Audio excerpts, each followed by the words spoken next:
many leadership courses that everyone leads lah. Okay, so you are a leader if you have a follower. If you don't have a follower, then you are not a leader. Okay, so everyone leads, and we want to bring efficiency to our leadership. So that's why she coined the word called impact player. Now, impact player is the one that impact.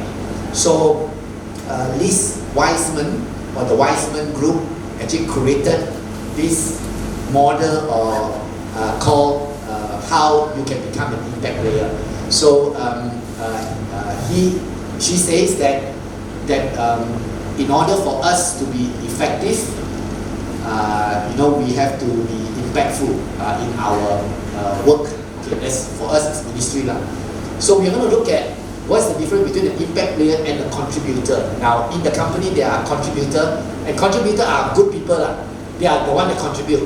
But there is a significant difference between the contributor and the impact player. So what are the differences? We look at some of this. Everyone wants to contribute. For the fact that you are in the ministry, you want to contribute. You want to contribute to the well-being of the ministry. You want to be effective. So you are already a contributor.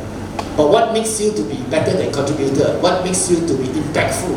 That's what we are bringing CLC to lah. Okay. Everyone wants to contribute, but many contributors perform below their potential. So they play by the rules. This is a safe place to play. We play by the rules. Okay. So they don't know how to be impactful, and it is our goal to teach you or me to be impactful in all areas of life. So the first thing that you need to have the mindset is that I want to be impactful. I don't just want to be an ordinary contributor. Now, we love contributor. If you are a contributor, you're already good. Because you are contributing in the ministry, you're contributing. But can we move up our level of leadership one notch to say that we want to be impactful or impactful contributor lah? Okay? So that's what I want to be. Okay? Now, how is the model like in CLC? It's talking about transformational leadership. That means we want to transform you to be what? To be an impact player. Now, this is our goal, an impactful multiplier. Now, she has another book called Multiplier. Actually, I put all this in the bottle. She has 2 books. She has 3 books. Impact Leader, Multiplier, and Rookie Mindset. Okay? Now, the multiplier is about multiplying others. So you become an impact player to multiply someone. That's what it means to be. So you just don't want to be impactful yourself, but you want to multiply. You want to ask another person to become an impact player as well. Now, the thing is that if you look at the book, it's very corporate. She talks about what is in the boss's agenda, how you should know the 3 things that the boss talked about, and things like that. Okay. So she talks about the corporate agenda. Now we can translate that into ministry as well. But I put in a theological and biblical implication towards an impact player. Now there is one big portion about what does it mean to be transformational, impactful multiplier in the church. Okay, as a theological, this one we'll go through. There are 5 practices that we want to learn, and today we're going to learn 1. Okay, on how to be impactful. Or how to be an impact player. And then we're going to look at a little bit on how after we become impactful, we can also teach others or teach our ministry people how we can enhance the impact or how we can multiply the impact. And at the end of the day, we utilize all our talent, all our gifting in building a team. That's the goal. Okay? Alright, so this is the framework of the impact player. Okay? Okay, so far good? Easy, huh? Now, definition. What is an impact player? An individual at any level of an organization or an individual at any level of ministry who are doing work of exceptional value and having extraordinary high impact. That means whatever you do, you are creating an impact, whether to the community, to the ministry, or to whoever. So the mindset is the mode of thinking that when consistently adopted, that means you consistently do this, it leads to high value contribution and high impact. That means it leads to a great amount of contribution. Whether for her is monetary, for her is maybe service, but for us is what? Maybe service, maybe numbers, maybe things like that, right? So now this impact player, now what is the contributor? A contributor mindset is he operates at a set of assumption and practice that gets the job done and makes a contribution, but sometimes falls short of full potential of high impact. That means a contributor also thinks a lot for the organization or the church or the company, but whatever contribution that's made is a set of assumption or a practice that gets the job done. That means this person play by the rule. Whatever the rule tells you, play by the rule. This person plays by his job description. But you will see that in the impact player, the practices, the thinking behind it or the mindset behind it is that we must play by unwritten rules. We must also play by moving beyond job description. Okay? Alright, now I have actually, Susan, can you just distribute this notes? This note is just distribute. Okay? Right. Okay, so that's the definition. Now, there are different categories of people in a team. What are the three different categories of people? You also view the three different categories in your ministry. First is the high impact contributor. This person is very good. This person is doing work of exceptional value and impact. Okay, but sometimes may fall short of playing by the rules. Okay, high impact contributor. Then you have the typical contributor. These are smart, talented people who are doing solid, if not great work. But then you have also the under contributor, which is the smart, talented people who are playing below their capability level. Now, these are the three categories of contributor. Okay. Now, we're not talking about high impact player. We're talking about contributor alone. So, in the contributor, you also have people who are high impact contributor, typical contributor, and under contributor. But even a high impact contributor, there are times they are very careful. There are times when they play by the rule. There are times when a lot of their practices do not bring them to see greater result at the end. Okay, that's what we are trying to say. Okay, so there is a difference between a contributor and a high impact player. Okay, let's see. Now, the difference between a contributor, even a high impact contributor or a high impact player is this. We all see things from a lens. We have our perception.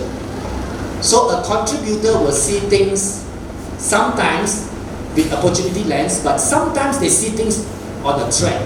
That means this thing is a hurdle, this thing is a problem, this thing is a thing. So they look at it as a threat. So, but the impact player, we are trying to tell people to move away from, yes, we acknowledge this, but we want to see everything as an opportunity. Like for example, this picture. Now, if you are an impact player, you will see that this as a threat. You see bees and hive, you will run away, right? Because it stings you. So you can see it like that, or you can see it like that. If I see bees, that means I know that it's hive lah, so I go and harvest. Then I get honey, correct? Yeah, so depending on how you see things at times, so a contributor, a lot of times they are very good, but they see things like that. They see this as a threat. So what they do, they move away from the threat, or they don't want to address the threat, or they sweep under the carpet, or whatever. So they look at this as a threat. So an opportunity lens is a lens that we should put on if we are making impact in the organization, or even in the company, or even in the ministry. All right. So you got it so far, okay? So the lens now. We talk about 5 practice. When you have problem, like for example, the problem that you have in your workplace, or a problem that you have in your ministry, you have messy problem, big problem. You have unclear roles, you have unforeseen obstacle, you have moving target, you have unrelenting demands. These are problems that you face whether you are in ministry or you are at work or wherever. You get problem. Whose role is this? Is it I do or Stanley do? Unforeseen obstacle. Sometimes you walk halfway, then this obstacle comes. Ministry also happen. We think it's going to be like that, but then June comes, COVID comes, and things like that. Moving targets, yes, a lot of moving targets. We may say, we want to set this target, but it moves because of circumstances, or unrelenting demand from people, or from stakeholder, or from your boss, or from your pastor, or from your unrelenting demands from your core team. You know, so what the contributor will do when you have messy problem, okay, he see it as a distraction in the job. He do the job, and that's good. He just play by the rule. But the impact player will use it as a chance to be useful. I make myself useful so that I do the job that is needed. Now, do the job that is needed and do the job can be a little bit of difference, or can be significantly different. Do the job means do that job and get it done. Okay? Do the needed job is what is needed at that time, or what you think that the root cause of the messy problem, you deal with that thing. Okay, so that's what it means. So now then, unclear role, he will look at who's the leader there. The reason to look for leadership. Okay, if there is an unclear role, then I appoint one seat to be leader, so it won't see counting, you know. So what he do here, he wait for the right leader to come, wait for the boss to appoint, wait for the pastor to appoint. Now if you do that, then we are contributor, you know. We wait for instruction. Get a clear set of role, then only we do. But here, he see himself as a person to provide leadership. So what he do, he step up and then step back. Step up meaning, step up as a leader, complete the project, do the job, and then step back as a follower. That's mean by step up and step back, okay? So there's one big section on step up and step back. And I think in the ministry, very important. Sometimes in our small group, we need to step up as a leader. And sometimes we need to step back as a follower. So a very flexible impact player will be able to step up and take lead, do the job as a leader. But then when someone is assigned as a leader, he or she can step back and follow. A lot of us who are leaders cannot follow. We are good in leadership, but we cannot follow. So this guy can follow, okay? If there's unforeseen obstacle, he see it as an added hassle. Oh, problem. Hassle, unforeseen obstacle. COVID, hassle. So what they do is they escalate, pastor how? Or boss how? We got this problem, so how? So they escalate. Escalating is good, but not all escalating is good, When you escalate means you wait. If your boss can give you clear direction, that's good, but sometimes you got to escalate still, there's another level. But here, he look at unforeseen obstacle as a chance to build strength and to prove the self that is useful or that's worthy. So the impact player mindset is that he want to finish strong. He want to finish stronger, not strong. So he want to finish. It's not escalating, or I escalate just in finish. No. Or I escalate to someone and someone take the role. No. He step up to take the role and then step back. Once the process is done, smooth, then step back to follow. Okay. If it's a moving target, a detour from my strength. Moving target is not in my field. I only have one target, so if the target moves, then it detour from my strength. So what I do, I stick to what I know best. If I know best, then that's it. Okay. But an impact player is the reason to build new capability or new pathway or new things, and he asks and he adjusts. That's actually, they are very simple things. Ask and adjust. Ask question, ask intelligent question, and adjust. Adjust what? Adjust your capability, or adjust your strength, or adjust your mindset so that you are able to build new capability, or find help. Ask question, where can I do this? Who can help me? Okay. And the last one, if there's a lot of demand, a contributor will see it as a reason to ask for help, okay, and they will add to the burden. The impact player will see it as the need to work together and make work lighter. So you know that this is a team player. So actually, the impact player mindset, or the 5 characteristics or practices of the impact player, is nothing new to us. This is teamwork. This is feedback. That's what we used to say, right? Do the job that is needed. This is, leaders can step up to lead and also can step back to follow, and we want to finish strong. Alright, so those are the principles that's laid down and we are going to look at some of these principles as we go along. Okay, we are not going to. This is in your notes, okay. All right. So these are the impact player, how they see things differently when they have problems, and their belief and their behavior. When this is the contributor belief and behavior, this is the impact player, contributor, and behavior. So you got to know some of these practices, and then when we bring you to the theological part, you will see that, hey, actually, we can actually look at the biblical sense, and we also see some of this in the Bible. Like for example, step up, step back, do the job that's needed. You can find certain principle in the Bible as well. So we're going to look at that as well. Okay, all right. Now, the 4 key difference of an impact player. Okay. Now the difference between the contributor and impact player you can read. Okay. Now, we already say that the impact player has opportunity mindset. This is very important. They adopt the 5 practices. Just now we see the 5 practices. They get the unwritten rules. That means they play not by the books sometimes. They play out of the books. And I think you need to also play out the books and be creative.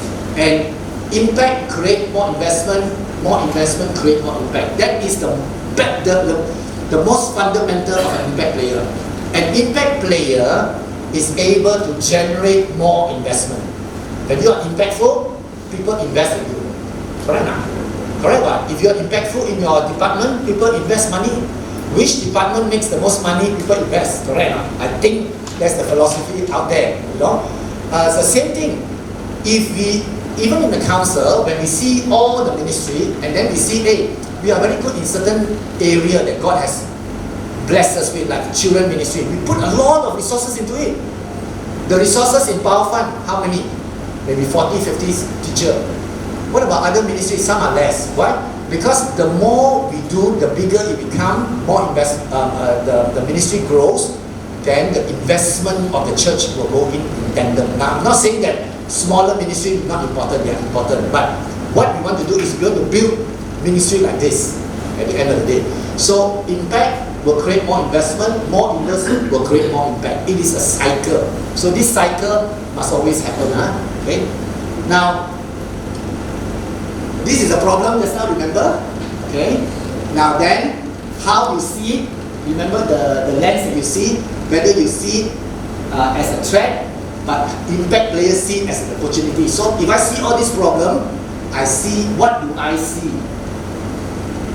If I see it as an opportunity, then number one, if I see massive problem, I want to be useful. If I want to be useful, I do the job that is needed. If I see unclear roles, I see opportunity, I take initiative to lead. What I do to lead, I step up to lead, and I step back to follow when the process are done correctly. So similarly, unforeseen obstacle, if I see this as an opportunity, then I want to do better. I want to set my mind to finish strong. Okay? Moving targets, I want to build capability, I want to ask, and I want to adjust my role or adjust my thought to be able to tackle the moving target. And at last, if I have unrelenting demand, if I see this as an opportunity, then what I do, I get a team, I get a project team, I get everyone to come together, and then I try to make things right. Okay? So that's the whole philosophy of the 5 practices. Okay? I just want to bring to you first so that you know. Okay, this is the same. Okay. Now, just now I talked about investment. The more you impact, the more investment you will get. The more investment, the more impactful. So it's a cycle. So this is a cycle. So when an impact player get the right job done in the right way, what does the stakeholder, who's the stakeholder? The stakeholder is the church, or your boss, or your shareholder, or your board of director, okay, or your company manager. So if we do our job right, what does the stakeholder get? What does the company get? Positive experience for the team, efficiency experience for managers. And then what, if they get this, what do? They reinvest. They offer recognition, they create opportunity. So if your team, your stakeholder, your team, or your boss, or your director, see that you are doing the right job, there is a see that there is a positive experience in the team, see that there is efficiency, they will invest. Okay? When they invest, what you do? You get more. Your department get more, your ministry get more. So they get more. They get a reputation as an influential and an impactful player. So they get more, maybe more authority, or maybe more money, or maybe more resource to do so. And what they can do now, they can tackle higher value opportunity. That means they enlarge their capacity. When their capacity is enlarged, they can do more things. And then it goes back into the cycle. Then they do things better. So you see that this one is a cycle. Now this cycle works for profit organization and non-profit organization. So what you need to do is make your work right. Become impact player, and then you can see this go on in your stakeholder, and then it comes back to you as well, okay? Building credibility with leaders and stakeholders. Now, these are the credibility killer. I just want to point out to you that waiting for manager to tell you what to do, waiting for pastor to tell you what to do, or waiting for leaders to tell you what to do. Because one of the mindset of an impact player is that you rise up, you take leadership. So if you wait, okay, you kill the credibility of the leader, okay? Ignoring the bigger picture. Now you need to see things bigger picture. That's why you need to see things. You need to play with the unwritten rules. You need to have a bigger picture mindset. You telling your manager that it's not your job. Okay, this is not my job, so I don't do. Play by the job description. Play by the rules. So if I tell you this is not my job description, then you stifle the organization, or you stifle. That means you stop the organization. You don't allow the organization to grow. Credibility builder are this: doing things without being asked.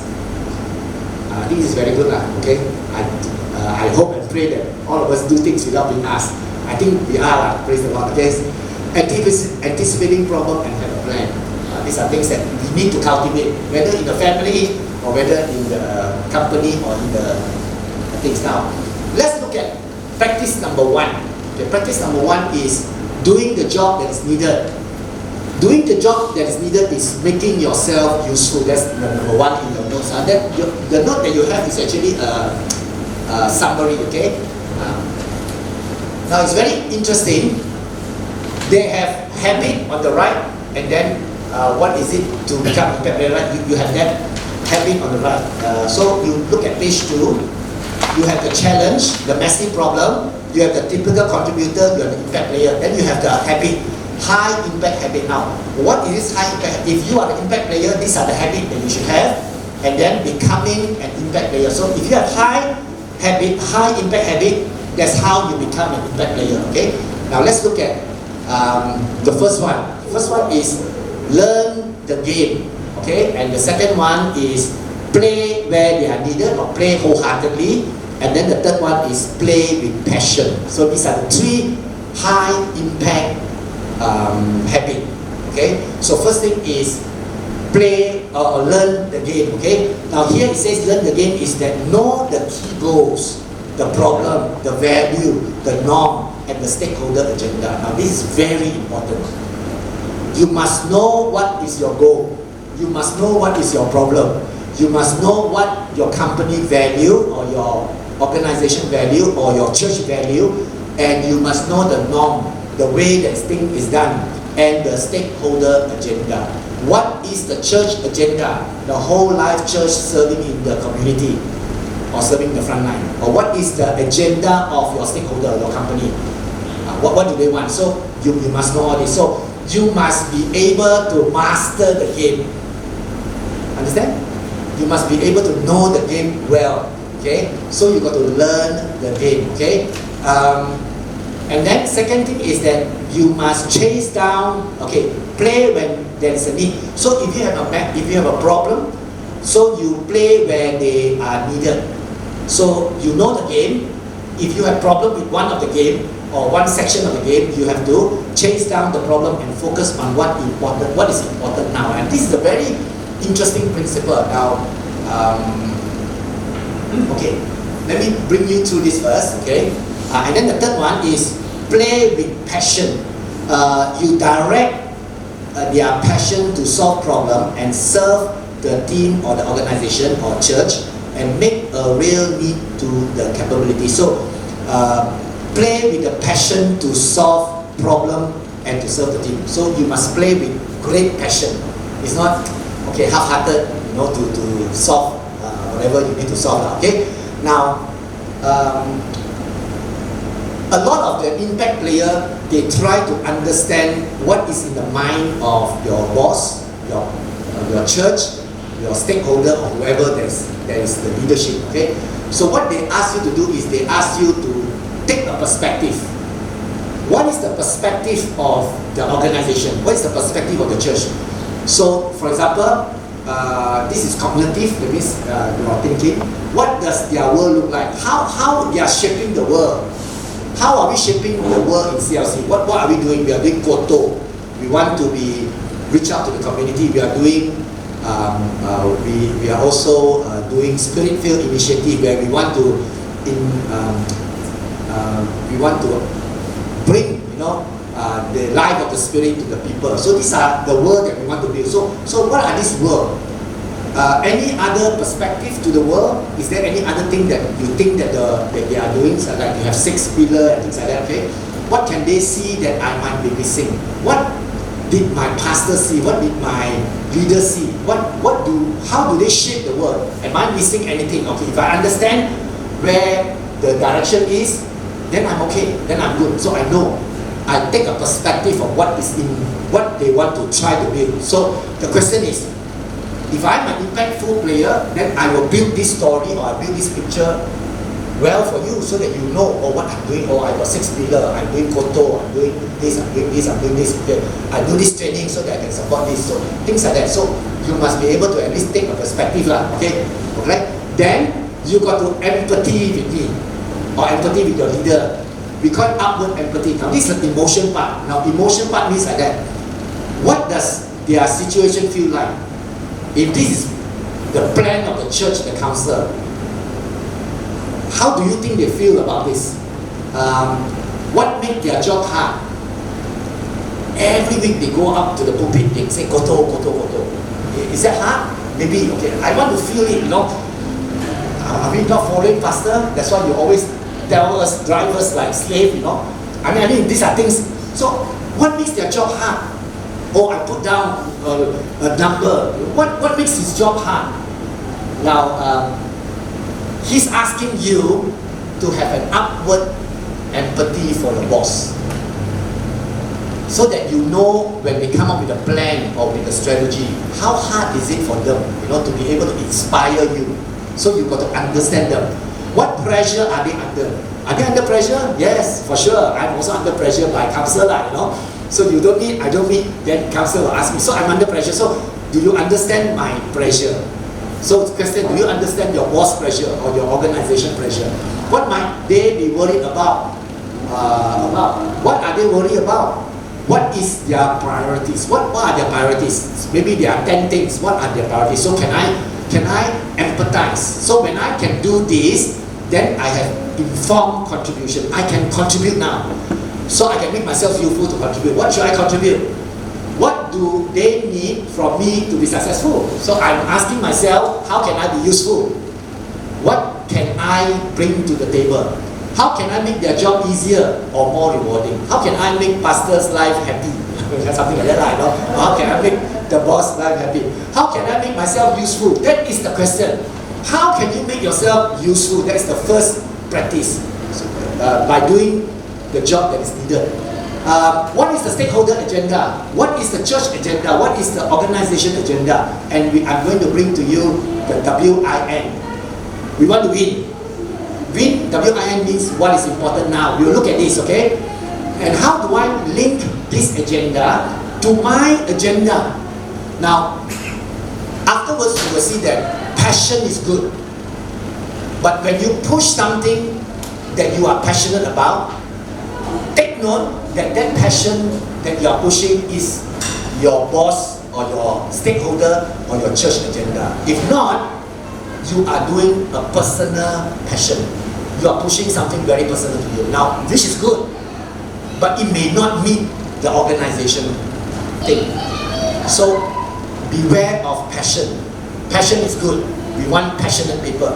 But whose agenda that you are doing? If you are working for a company, then it's a company agenda. You like it or not, you are paid to do so. Correct? You've got to push the agenda. You cannot say, oh, my passion is like that, so I don't push the agenda, I push my own agenda. No. Okay? So, they ask you to identify the 3 priorities of your boss, of your stakeholder. Okay? And then, are you meeting their priorities? Be the how to their what. How am I going to do what the organization wants? Can I be the how? How to do it so that you achieve what is it? You understand? Can get it? I be the how. How to do it? I must think. Am I aligned to the agenda so that I can bring how to do it so that my company, my organization, my church can achieve the what they want to be. Okay? Okay? Chase down the root problem. Passion is to solve organization problem, not our own problem. The organization and meet needs. Practice the naive yes. Now this is very interesting. Brought by Lee Weisman. He says, say yes first before you ever think. That means when pastor asks you, say yes first. Then think of whether how to do. Even there are a lot of people who do that, say yes first. But then he said, what if there's a need, you cannot meet? Then you negotiate and you ask questions. Then you ask intelligent questions. See, it leads to one another. Okay, so a naive yes. Okay, by asking intelligent questions. Now let's look at how we drill down more. Now let's look at the stakeholder agenda, the win. Now we all want to win. The win here is what is now. Now we have to take note what is in today, April the 26th. What is the most important thing in the church agenda today? If let's say the answer is Koto, then it's Koto. Okay? If the answer is A is A, B is B, whatever that is the answer. So what is now? If we want to win in this organization or this church, we must ask people what is now. Okay? So in order for us to know what is now, you must understand the stakeholder agenda, which is me, which is the council, which is the pastoral team. Then you who are impact player will say, how am I being useful to help me to achieve that agenda? By empathizing with me. Oh, how difficult it is. Oh, what is the problem the pastor is facing? And then take a perspective, that's how it is going to work. Okay? So now Lee Weisman said the double win and my contribution towards the stakeholder agenda. Let's look at what the double win means. Okay? And this is very, very powerful. And I find it very helpful. The double win means at the end of the day, my organization wins, my leader wins, and I win. The double win means you got to look at the agenda from the perspective of the church, the leadership of the church, and then if you can bring this together, what is the agenda here and the agenda here, then you will win. That is what we call the double win. This one is in your notes already, so no problem. Not in this notes, but in the portal. Okay. Now, find the double win, do the job that is needed. Multiply your impact, select 3 priorities of your organization and your leader. Now, what does it tell you? You look at the church, in all the things that you do, what are the 3 top priorities of the church now? And what is the 3 top things that your leader is talking about now? So when you are able to know what they are talking about, which is what this is, actually there's interrelated between these two, then you will find this double win. Then you will win in the middle. So this is the double win. That means you ask question. What is the priority of the church or the organization? What is the priority of the leader? So, for example, identify what is important to your organization. What are the top level strategic objects for the year? What is the plan for the year? What project received the most visible and funding? Obviously, this is very important. What does the most senior executive talk about? And then here it says, identify what is important to your leader. What do they spend time talking about? What are they emotional or passionate about? And how are they measured? So you understand the leader's mindset, you understand the organization mindset. Usually this is related, usually. And then once you find that priorities, you then work on them. That's what it says, to have double win. So the win is not just winning, but the win means what is important now. What's important now? What is important in April 26 may be not so important in July 26. Because if there is a shift in terms of the strategy or what the leader talks about, then obviously this will change, okay? So this is the double win, okay? Now this is what it is. Organization, leader, and you. If you know this, then this is the zone that you are supposed to put your high impactful mind to look at how you can be productive. So your passion has to be here, not here. Yeah, you have good passion. Your passion can be for yourself. Good, praise the Lord. But what if you are in a team, in a company, then this is where you are. So you have to look at, let's say you're from Power Fund, the leader of Power Fund, and you, and what is here. Okay? Can? Alright. So far so good? Oh, good. Top up the agenda. Okay, a bit lengthy here. Make the connection between your stakeholder agenda and the work you are doing right now. That means you connect with the church, your stakeholder. Let them know that you are the how to their what. Remember? How I'm going to do this so that you achieve the what it is. You want to achieve, say, 169 members in the English communication. Let me tell you how I can be useful to help you. Okay? Craft a short statement that captures how your work will help them achieve the priority of the agenda. Write a nice detailed, or not detailed, maybe a few line of statement how you're going to do this to your boss, to your pastor, to your leaders, and tell them how you're going to achieve it. I'm sure they will love it. How you're going to achieve the agenda. For example, I'm aware that increasing customer retention is our top priority, and I'm creating profile of our various customer types so we can better understand their requirement. So this is just one example in the corporate world. A great statement will communicate two messages. I get you, meaning I understand what is important to you. I get you. I know what is going on in your mind. I know what is important to you, pastor. I know what is important to you, leaders. I have got you covered, pastor. I've got you covered, leader.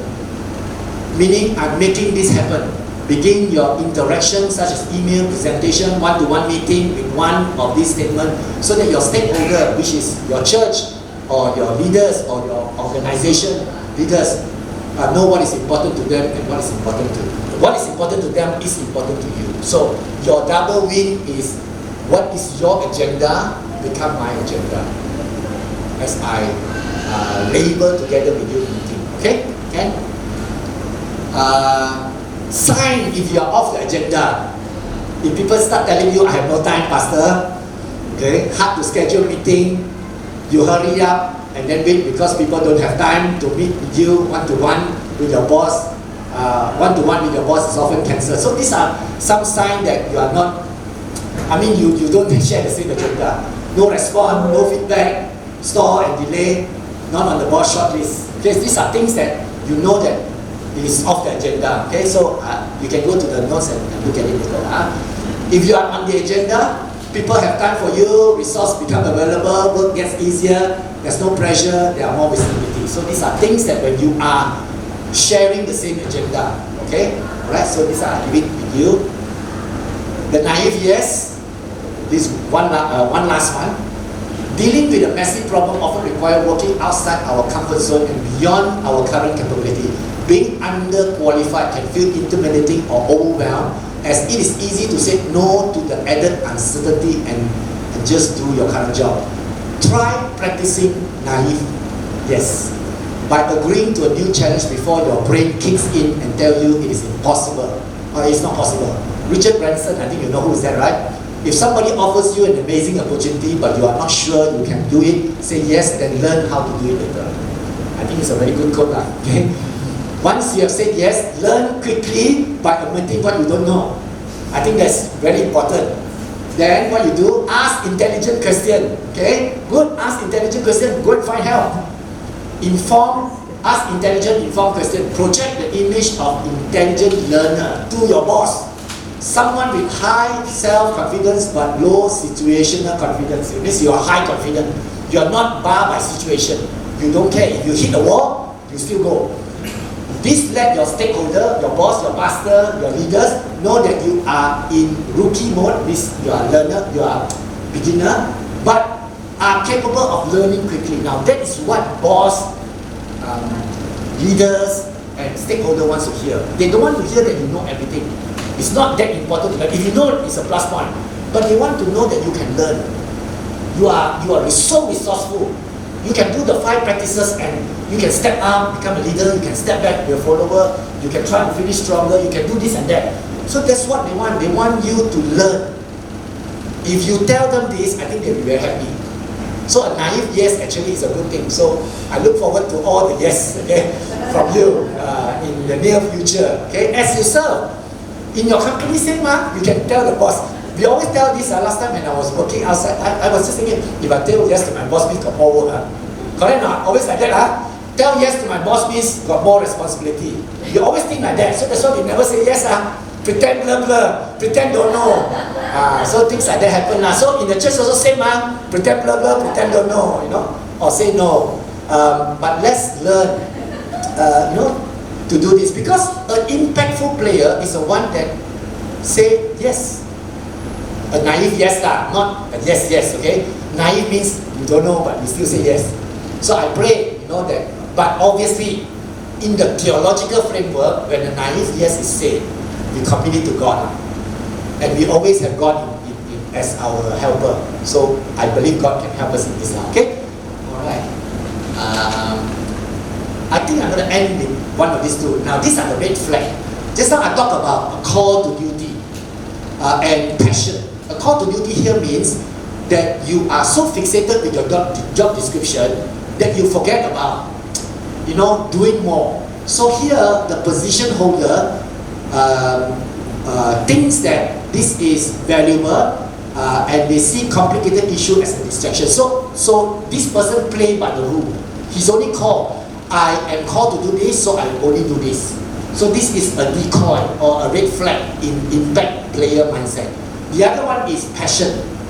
Personal passion. I already talked about it. If you have personal passion and not passion for the corporate, or the passion to do the stakeholder and the leader's agenda, then you got big problem. So these are the decoy. So the impact player do the job that is required. It creates a chain reaction for the company or the organization, become problem solver, step beyond assigned job role. Here, the impact player, how do I, in my contribution, in my passion, fit the stakeholder agenda? That means I go into my bosses and my leaders' agenda, and I try to see what are the 3 priorities or the 4 priorities there, and I try to be passionate to do this. Okay, so that is the red flag for us.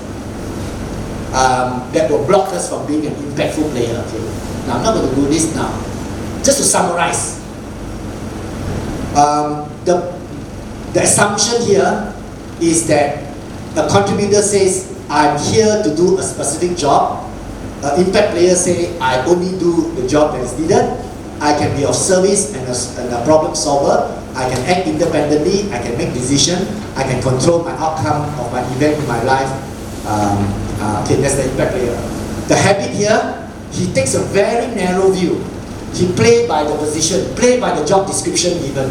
Here, he learn the game, what is important, put the agenda of the bosses, the stakeholder, and see how I can meet what they want, play where there's needed, make sure there's a double win, play with passion to meet the agenda of my stakeholder.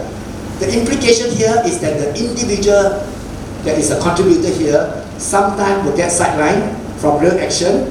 Organization unable to solve problem because it's a messy problem, and they sweep things under the carpet. Okay, individual here build reputation as a utility player, and that's very important.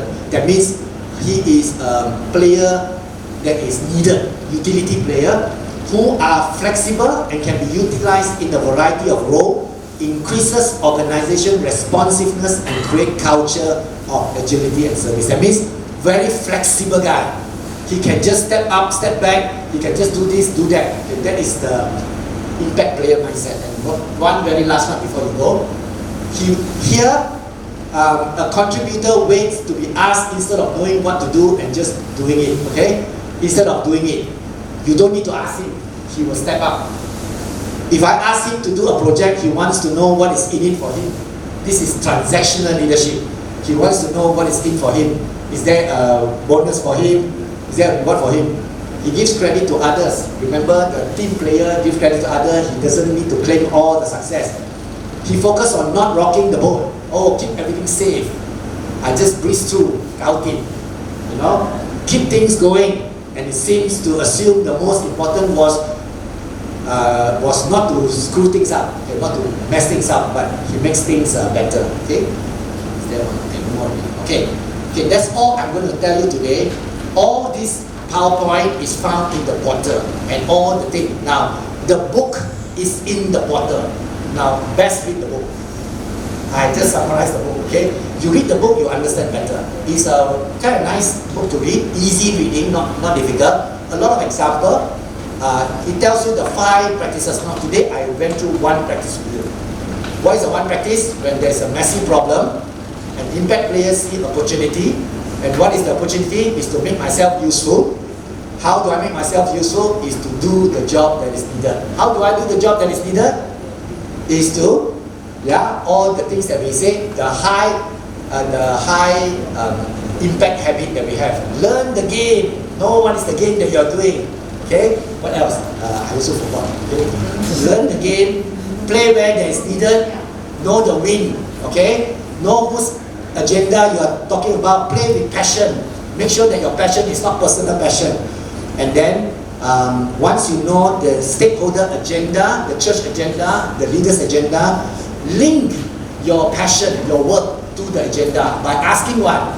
3 questions at least, what the church wants, 3 questions what your leaders want, or can be translated in the organization, and then practice the naive yes if you can. Okay, think first, say yes first before you do, before you think you can do or not, and then I pray that you can get the job done. Okay, all right. So that is the first practice of an impact player.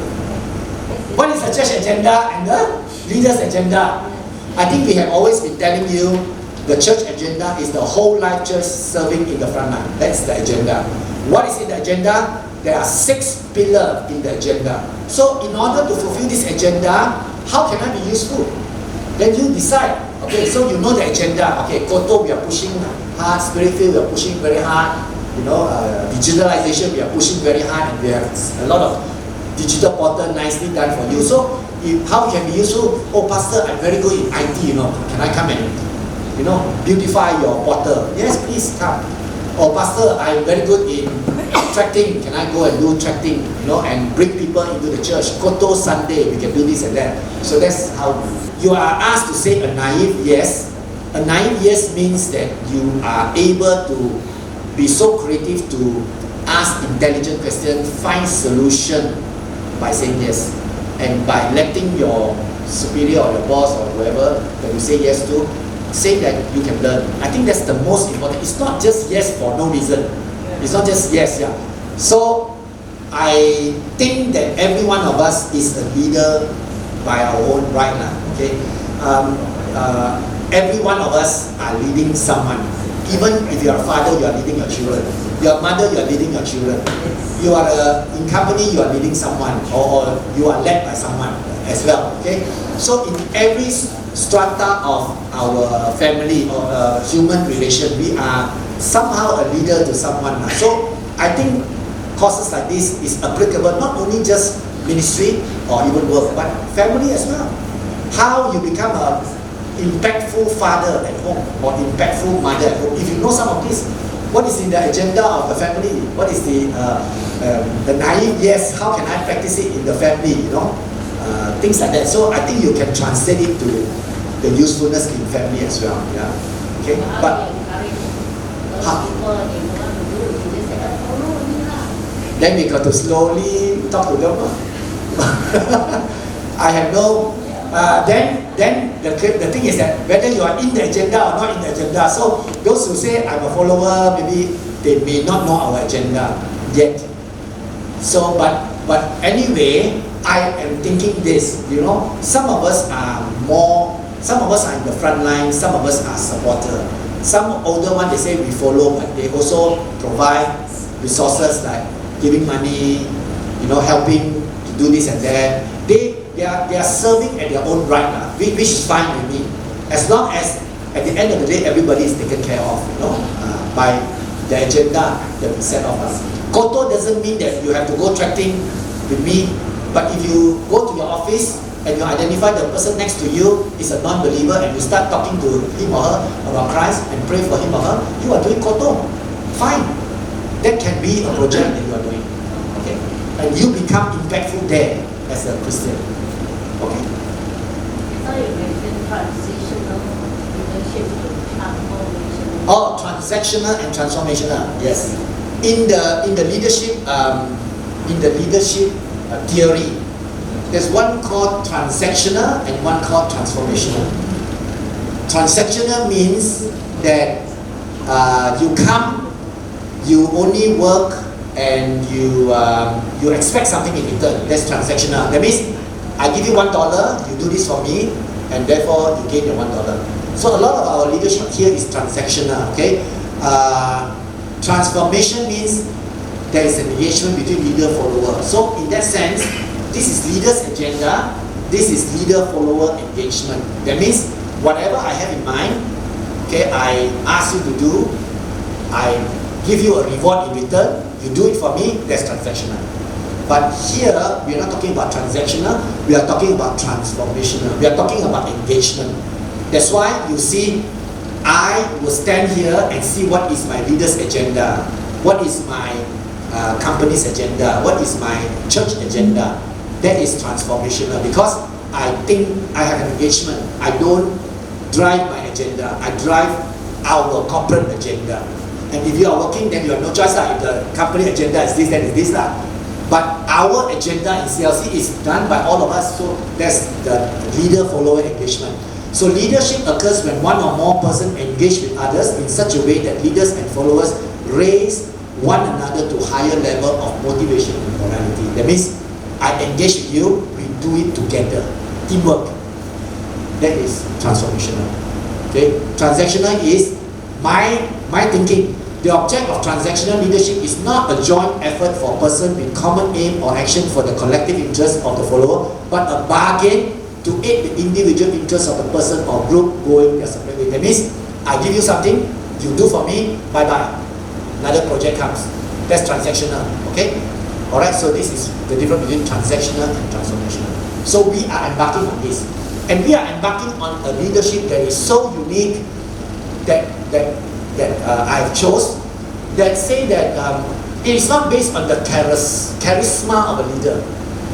Now, we know that, some company, or if you are good, you have good charisma, then you will do well. Okay, so the charisma of a leader is the thing. Now, a lot of companies fall when the leader leaves. The leadership is based on the charisma. This leader is driven. He is, he has the knowledge. He's very encouraging. That charisma they have. But no, the leadership that we are propagating or that we are doing here, this is I'm not intending to do this, but we are basing it on virtues. The leadership, the transformational leadership is based on virtue. What is the virtue? It's actually faith, hope, love, courage, justice, prudence, temperance. This is the model. The whatever behind all the 5 practices, we hope that we can see this coming out. That's why this virtue, leadership by virtue versus leadership by charisma, which is majority of the leadership model is built on. We do not subscribe to the leadership based on charisma, but leadership based on virtue. When you base on virtue, then I believe it's biblical how faith, the larger story of God, tell us about our work. How do we have hope that God fulfill all the expectation of work in us, and so on and so forth. We will come to this later, okay? So this is the theological and the biblical foundation of the transformational leadership. Basically, it's taken from that we are to be transformed in our mind. God transformed us so that we can lead by the virtue of Christ, not the charisma of the leader. The world look at the charisma of the leader, but we who are in the church looks at the virtue of Christ as the model of our leadership. Okay? Alright, thanks Mansi for the question. We will go to this